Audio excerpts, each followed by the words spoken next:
Welcome back, everyone. I'm here with Louisa Penatesco from our South office. You Nailed got it. Damjanovic and Penatesco, I feel like I need to learn the names properly. So Louisa, welcome. And we're also here with Gary Macer, who manages the team as well. So now we want to talk about how this is going to affect the market. I mean, there were some numbers tossed around. We're talking about an 18% reduction in purchasing power for some clients. I mean, sometimes people could think that means there's going to be an 18 to 20% reduction in home prices.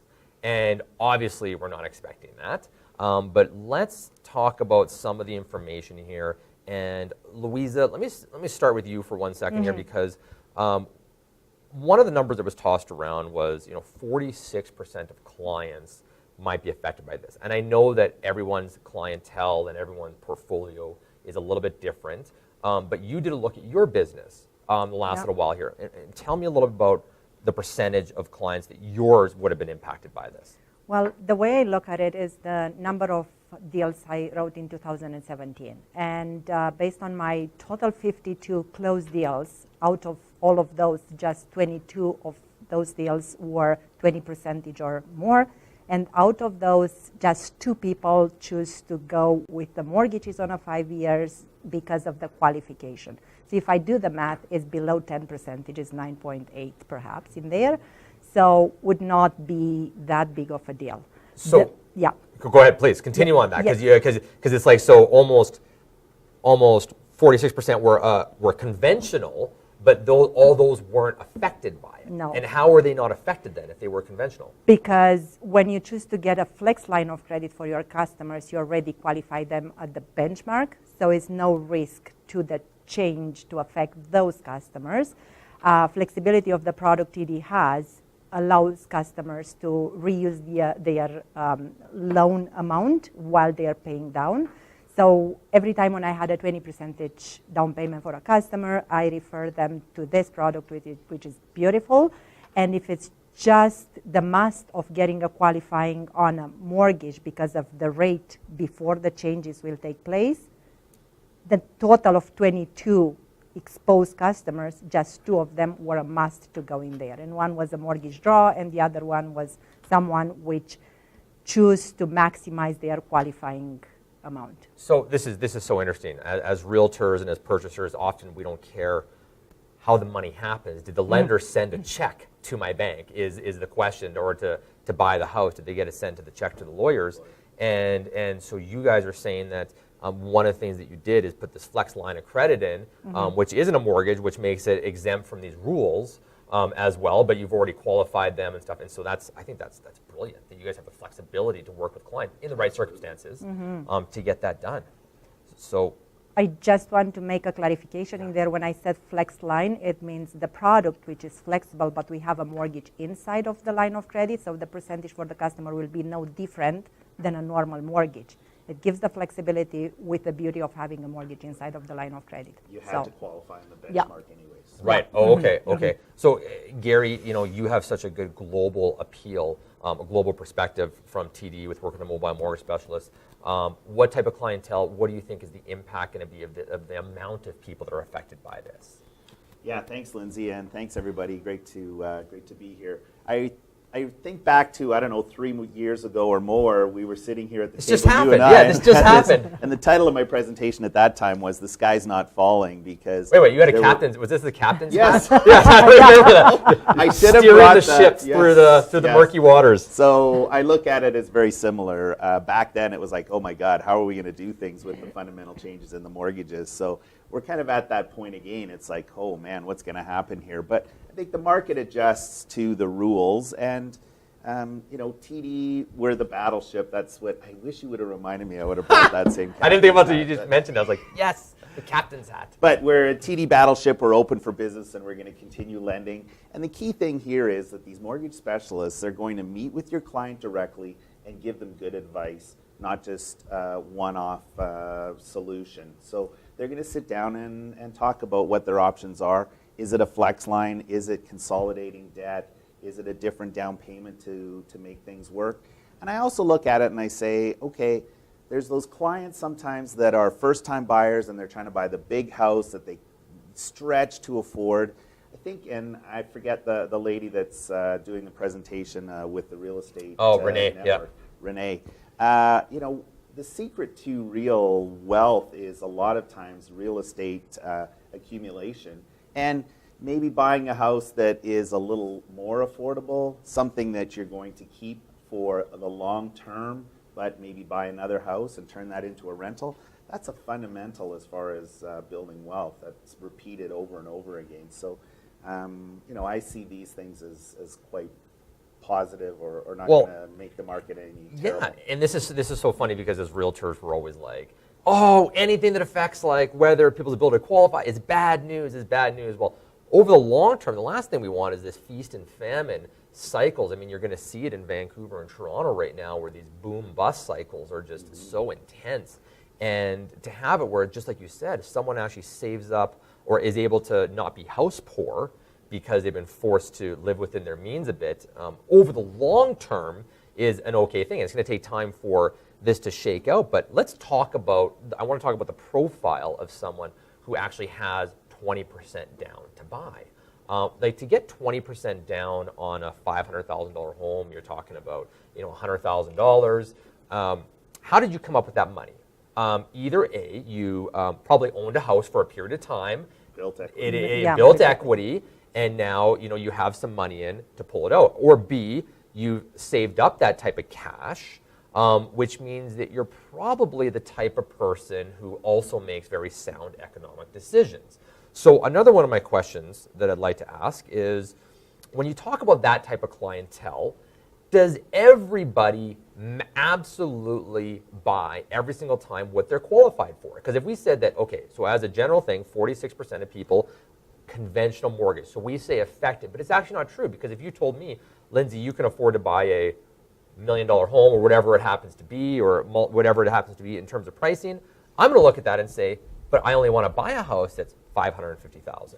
So do most people purchase homes that are the maximum amount they qualify for? I don't think so. Based on the way I advise my customers, I never say this is the maximum you can afford and you should go for that. Scrape together every penny just to, you know, put it even more down or more, you know, qualify for more. Yeah, except one category where they will have a 20% down because the parents gifted them money. Right. All the other people are above a certain age and they have a different approach to what I want to spend and how my lifestyle will change. If I will go in $1 million house and my mortgage will be $5,000 a month, including utilities, and how much of that is going to go towards my lifestyle and how I'm going to change that. I have kids and I need to look after their education and other things. So based on my experience, again, I've been a financial advisor at the branch level, and I look at the picture as a whole. Yeah. Do you have kids? Do they have RESP? Do you save for your pension? What is your income? Yes, you have your income that big and you can afford that much. Do you have a saving for your retirement? Do you have saving for your kids? So yes, you can afford this, but then you park the other options in there. So the full picture is most important for me. And like Gary said, I meet every single customer and I look for the full portfolio in there. And I would not personally advise to maximize what they can afford to do. Yeah. The other key point I want to make is that you're trying to build wealth, you're trying to build equity in your home. There's two ways to do that. One is market appreciation, which isn't in your control. That's right. The other one is to pay down your mortgage. So a lot of people that have that smart understanding of how to build wealth, they're saying, okay, my minimum mortgage payment is $1,000 a month. I'm going to make a $1,500 payment because they know that $500 is every time paying down that mortgage and has a cumulative effect, less interest. You're building that equity, and that's the key to home ownership: is the security, but also building equity. Yeah. Hope for market appreciation. Focus on paying down your mortgage. The combination of the two are going to build wealth and build equity in your home. It's very important. So let's, I want to change categories here, and you guys obviously follow some economists in terms of like, you know, what happens and things like that. Gary, maybe kick us off here, but what's Alberta and Calgary supposed to do next year? Because we're ultimately getting down to, not ultimately, but it's like, is this going to affect house prices? Is this going to affect the number of transactions? Well, there's multiple factors to that that happen. It's like, okay, not only qualifying power, because we talked about how where it's like, okay, 46% of mortgages are conventional. But now we have to take out the ones with people who were okay just buying what, they buy what they're qualified for. They weren't planning on maximizing out that piece to the puzzle. So that takes out a certain amount of people as well in terms of who will actually be impacted by this. So the other thing is are people just going to choose to not be homeowners? It's like I got 20% equity in my house now. I'm going to go and become a renter? Or I'm just going to not sell my house? Or am I going to lifestyle changes? Will they just be okay with buying less house? So, and then obviously talk about migration. Is that speak to me? And again, you're not an economist. I don't expect any like crystal balls here and stuff like that. But what's the talk? How's Alberta and Calgary supposed to perform next year? Yeah, well, a great question. And I always say it's difficult. I worry sometimes with these mortgage changes in that last time I checked, home ownership was a good thing. You talk to anybody, they're like, man, I'm glad it might have been a tough decision, but home ownership is a good thing, from wealth accumulation to security of your family to schools, everything like that. So home ownership continues to be a good thing in most instances. The word I come up with is resiliency. Man, Calgary, the stuff we've gone through, and house prices are strong and the market is good. They even say that the retail commercial leasing has kind of turned up. The vacancy rate has turned the corner. There was literally just an article on that. It just has turned around, and that's kind of a lagging indicator because people will hire employees before they expand their space. But if they are expanding their space, it means that things have turned around for a while. So I see things as very positive. Man, if Calgary can withstand the shock that we've gone through, I think it's awesome. I also did want to put in a plug for the Olympics. I was a Calgary Police volunteer in the '88 Olympics. Yeah. Yes, I know. Way back when, it was such a positive experience and just fundamentally changed the city. So it would be a great time for us to get back at that as well. For sure. I agree. Louisa, your thoughts on Alberta and Calgary's economy next year? I will say, but again, the way I approach everything, it's based on my experience. Totally. And the fact that helping people to find ways to overcome those changes will be still out there. I was talking to Gary earlier and I said, the amortization will not change. So if I had most of my people qualified at a 25 years amortization and now they can go again and it doesn't change, it can go to 30 years amortization, that's going to help them qualify for what it is. Would they change their idea of being a homeowner? I don't think so. Right. I'm Romanian, and to have a house, it's a big deal. So most European, think as renting is paying somebody else's mortgage. Would that be something I would like to do for me, for myself, for my kids, for my family, for my friends? No. Would that be affected? Definitely some people prefer to rent all their life, but I don't think the rules in place will make such a big impact. Again, looking at what the last year change did to the market, like we found that the insured volume dropped by 5%, where the conventional increased by 25%. Interesting. So that's a fact where it tells we teach people how to respect the rules, but also find different ways in qualifying for something. And lots of it's going to be expectation management. Exactly. It's like these people just have to readjust, and that's okay because it doesn't force people into a place where they're tapped out, that they can't save up the RSPs or RESPs for their kids and contribute to RSPs and a tax-free savings account. Like you'll have some free equity or some free money to spend, disposable income, if you're actually maintaining these stress tests and going within it. Okay, so let's say just anecdotally not anecdotally, I've listened to economists that I've read. Alberta is supposed to lead the country next year in terms of, we've been through a repressed time up until now, the last 2 years, and Alberta is supposed to lead the country. So now you got to look and say, okay, so if there's a few Albertans and Calgarians that decide, and Red Deer and all the other markets we serve, if they decide to stop buying homes, then there's, which they don't, but let's say there's a small percentage, they say, I'm just going to wait a little bit, then all the other migrants, immigration, things like that, will buy homes, and we start to see that, and we see the rise of millennials buying homes, and this big group coming up after the baby boomers are now of the purchasing age. So there's so many other factors that will be driving things. They started to hire people back in the oil industry and stuff. We're seeing that move. So, I mean, some of these factors are going to offset any kind of loss. Let's change the conversation a bit here. Let's talk about interest rates. What do we expect interest rates to do next year? I don't think the rates will go higher than they are, because two changes in the same time would not be good for the economy. Right. And if we make a change, we tighten up the rules. Then if we will, on the same note, we will increase the rates. That's not going to be good. Plus, TD last week reduced their 5-year mortgage rates, and the other ones like 2, 3, 4, 5 went down. Nice. That's a good sign. So Yeah, it's great to see that a movement slightly down, and it has been a prediction by a lot of economists saying that this rate increase, although it could continue, is maybe the shortest-lived increasing time rate period ever. So, which makes interest rates still historically low. Yeah, absolutely. Like you look at the over the period of time, I mean, that's going to help keep house prices up as well. And the key there is it's hard to predict interest rates, but you want to take a look at it and not just say, okay, I'm going to take a 5-year, I'm going to take a 5-year. Well, what's best for you? How long are you going to stay in the property? Yep. And I just see too often that people go into a 5-year mortgage and it turns out not to be the right thing for them.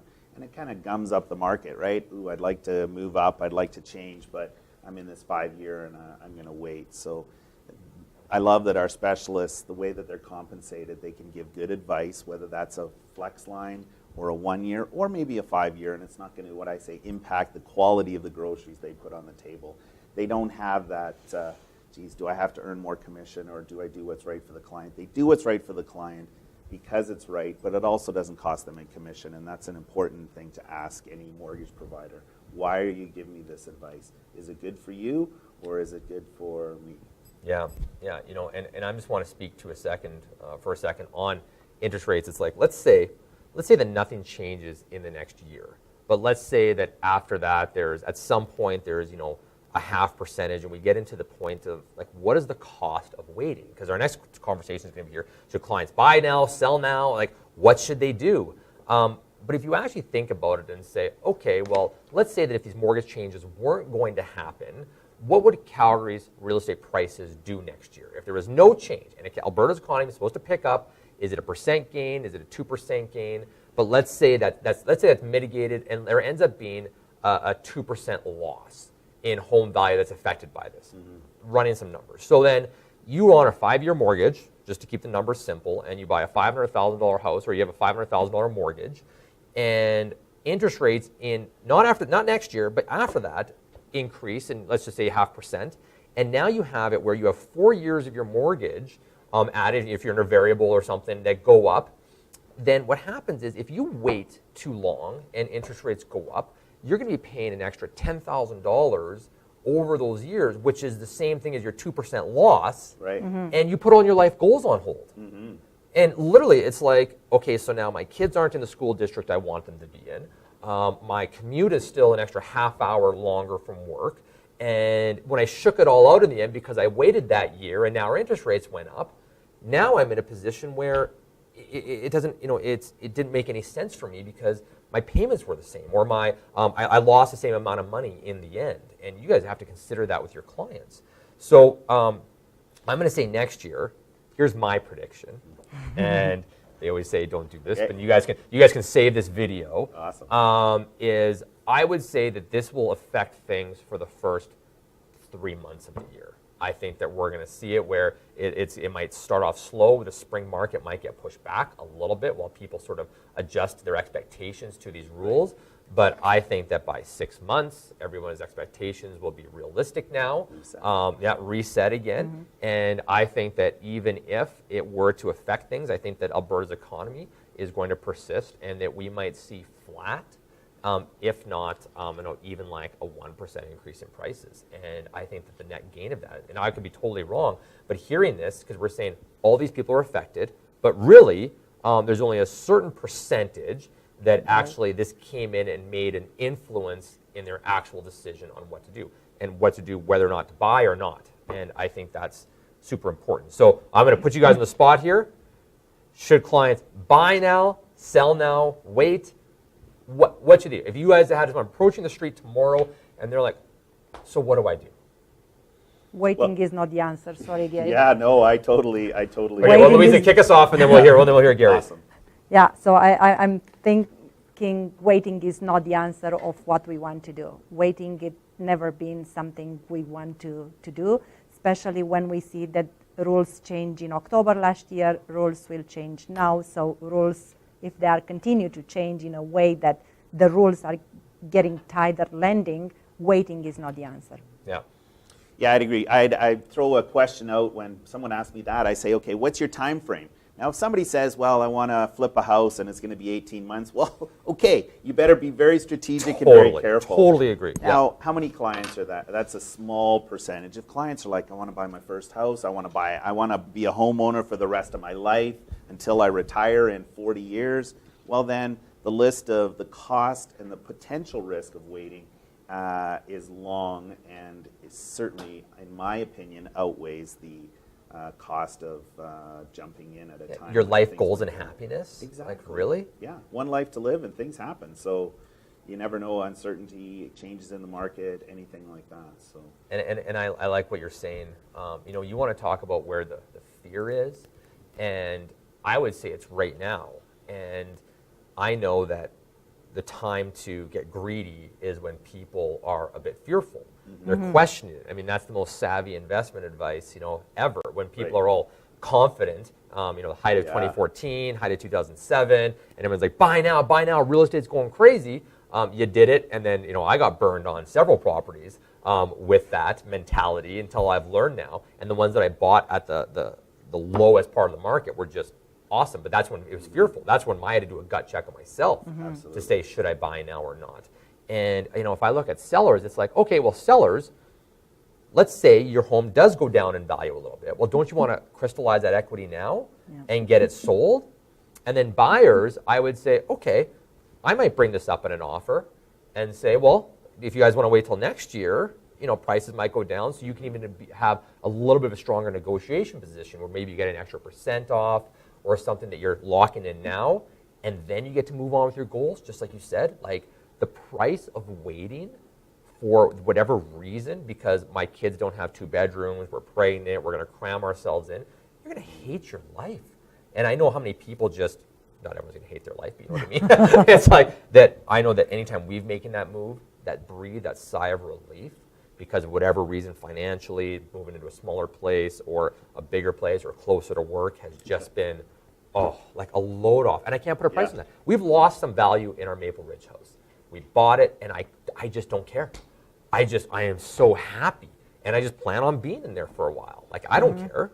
Well, and that's the key, Lindsay, as well. Is it's a paper profit or loss. Who cares when you bought your Maple Ridge house in 2016? 15, yes. There's two times that you care about the value: when you buy it and when you sell it. In between those markets, ups and downs, life's too short to worry about and measure. Yeah, exactly. And I'm not saying that everyone should have that attitude of, who cares, But it's like, you look at the factors. I don't know what Alberta's economy is going to do, up, down, and I expect it to go up, which is going to offset any other kind of factor. And it's not 46% of people that this is going to dramatically affect. It's just 46% of people that have conventional mortgages. You love your house and you intend to be there probably for a long time. And I'm savvy, and I'm not going to spend everything that I'm qualified for, and because I want these other investments. Louisa, finish us off here. What steps should someone take to get qualified today? What are they like? Do you guys, the rate holds and things, I know Jesse gave some items on it. Yeah. What are you telling clients right now? That we can hold the rate for 120 days, and if we will have that pre-approval turn into a real approval by the end of the year, we guarantee our approvals. Perfect. So get the live deals on the books if you want the current situation, and that's obviously some good information you guys should be touching base with your clients on. Right. Gary, any closing thoughts? Well, we appreciate the business, and we ask that you trust us to talk to your clients and continue. I say that client is a precious egg to make sure that they get to that where they actually move in and buy the house and be happy with you. So you can trust our mortgage specialists. They're going to meet with your clients directly. They're going to tell them, maybe make sure that they're not too scared and change their mind to move forward. They've made a good choice with the realtor and with CIR. And move forward on a great purchase that they're going to be happy with now and in the future.